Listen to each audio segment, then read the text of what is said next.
Hi guys, this is Larry, and today we're going to talk about the most frequently asked questions about power screeds. So before we jump in, I'm going to introduce the three products, Tomahawk products we have here. We first have our gas-powered with a Tomahawk engine power screed, followed by a Honda engine-powered power screed, and to my right, a battery-powered vibrating screed.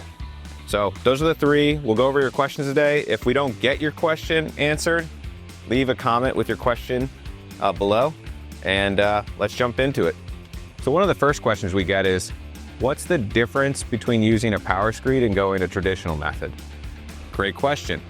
So the power screed is gonna give you a really even surface. Traditionally, you might use a 2x4, and that's gonna be extremely tiresome. You're in the heat, it's a harder process. But one of the key things is that you're gonna reduce the amount of labor you have. You might have one raker or two rakers behind you, but you're not gonna have a whole team using 2x4s to screed. So that's one of the big differences you'll notice with these power screeds. Additionally, you're gonna be upright. So that's the second thing. So instead of you bending down, you're gonna be in an upright position, less fatigue on your back. So the person operating this machine it's gonna make a lot of difference to their traditional screeding methods by hand.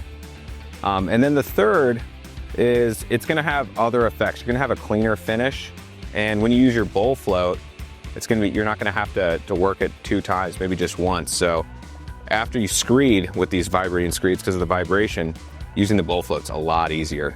So just overall, it's gonna be a better process for what you're doing.